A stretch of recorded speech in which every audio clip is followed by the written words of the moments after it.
सत्य के साथ। अभी तली अंगड़ाई है, आगे और लड़ाई है। गलती की लाल हवेली तुमको नमस्ते मेरी, छोड़ दे साथ हाकम का वरना ठहरना तेरी।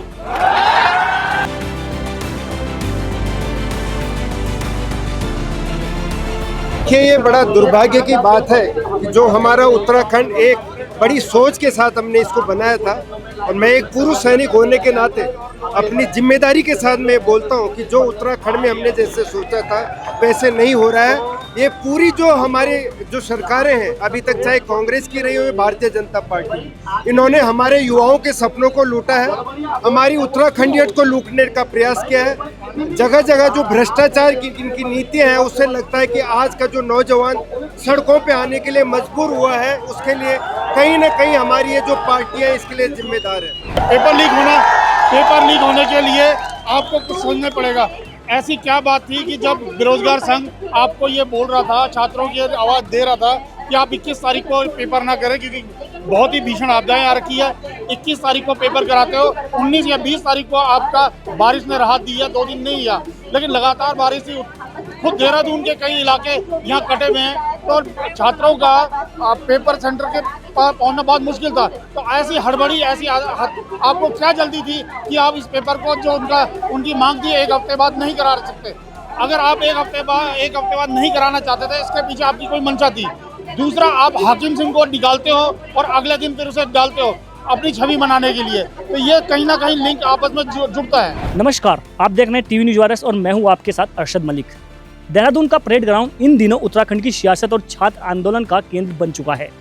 पिछले 2 दिनों से हजारों बेरोजगार युवा यहाँ कथित पेपर लीक प्रकरण को लेकर धरना प्रदर्शन कर रहे हैं। लगातार बढ़ते विरोध ने न केवल राज्य सरकार बल्कि पुलिस प्रशासन को भी अलर्ट मोड पर ला दिया है। चारों ओर यही चर्चा है कि आखिर इस मामले की तह तक पहुंचा कब जाएगा। इस पूरे मामले में पुलिस भी लगातार सक्रिय दिखाई दे रही है।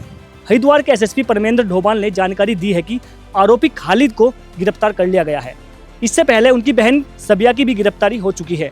हरिद्वार पुलिस और देहरादून पुलिस के संयुक्त प्रयास से अभियुक्त खालिद को भी हिरासत में लिया गया है। इससे पूछताछ की जा रही है। जो भी आगे इसमें साक्ष्य आएंगे, जिस भी तरीके से विवेचना में जो आवश्यक साक्ष्यों की हमें आवश्यकता होगी, उसी के अनुरूप आगे की विवेचना चलेगी।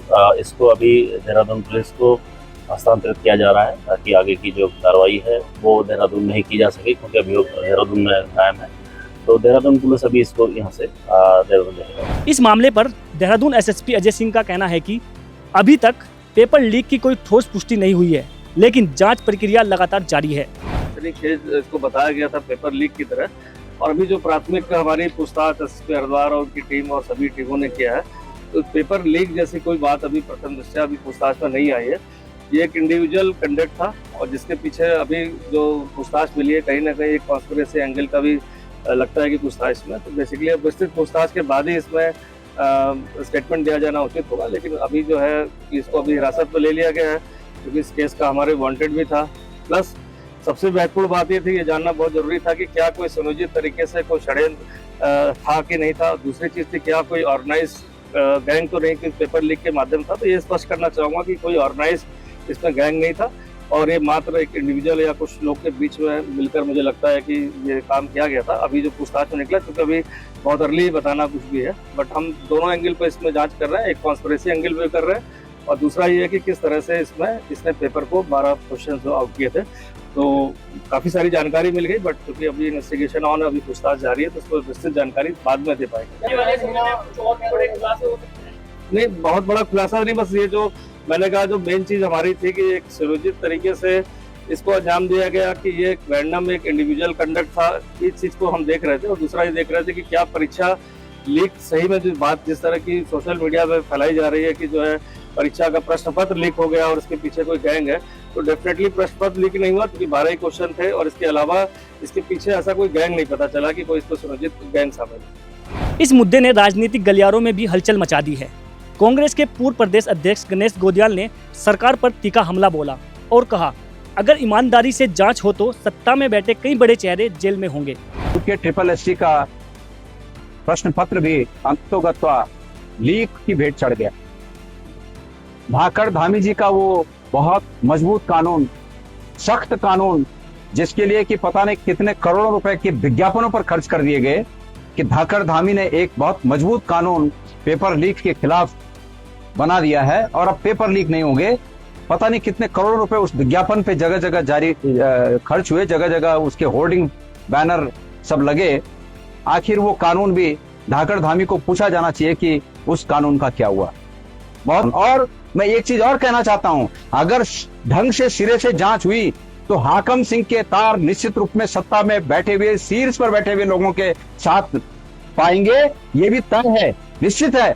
लेकिन चूंकि सरकार अपने लोगों को बचाती है, इसलिए जो है वो आज तक पता नहीं चला। वहीं भाजपा प्रदेश अध्यक्ष महेंद्र भट्ट ने जवाब देते हुए कहा है कि मुख्यमंत्री पुष्कर सिंह धामी ने पहले ही स्पष्ट कर दिया है कि जांच निष्पक्ष और सख्त होगी, दोषी चाहे कोई भी हो बख्शा नहीं जाएगा। पूर्ण षड्यंत्रकारी तत्व चीजों में बिगड़ डालने का प्रयास करते हैं, लेकिन मुझे बताते खुशी है कि माननीय मुख्यमंत्री जी ने कल ही इसकी जांच के आदेश दिए हैं और उसमें कुछ लोगों को की अरेस्टिंग भी हुई है और कुछ जो उसके मुख्य जो आरोपी हैं, मुझे लगता है सायंकाल तक सबकी अरेस्टिंग होगी और ऐसी सज़ा उनको मिलेगी कि उनकी 3 पीढ़ियाँ याद करेंगी।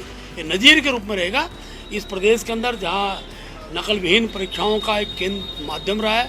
पिछले लगभग पूरे कार्यकाल में मुख्यमंत्री के 25,000 से ज़्यादा सरकारी नौकरियाँ हमारे द्वारा दी गई हैं और इस पहल को मैं आगे बढ़ाएंगे। 11:30 बजे पेपर के कुछ पन्ने बाहर आते हैं, जिस महिला पे पहुंचते हैं वो महिला पुलिस पर न जाकर ऐसे व्यक्ति के पास चली जाती है जो उसका सोशल मीडिया के माध्यम से दुष्प्रचार करते हैं। लेकिन एक व्यक्ति से संबंधित विषय था, पेपर भले ही बाहर आया हो, रिजल्ट अंदर नहीं गया है, जांच हो रही है। जिस केंद्र का विषय है उस केंद्र के बारे में सरकार निर्णय लेगी और जो इसमें अपराधी पकड़े जाएंगे उनको सजा मिलेगी, जो प्रावधान के अंतर्गत, एक्ट के अंतर्गत जो निहित है। परेड ग्राउंड में चल रहे ये आंदोलन अब केवल छात्रों की नाराजगी नहीं बल्कि पूरे राज्य की साख का मुद्दा बन चुका है। एक और बेरोजगार युवा पारदर्शी भर्ती की मांग कर रहे हैं, वहीं दूसरी ओर सरकार और प्रशासन जांच को सही दिशा देने का दावा कर रही है। अब देखना यह होगा कि क्या ये मामला छात्रों को न्याय दिला पाएगा या एक और अधूरा अध्ययन बनकर रह जाएगा। कैमरामैन इमरान के साथ मैं Arshad Malik, TV news virus, Dehradun.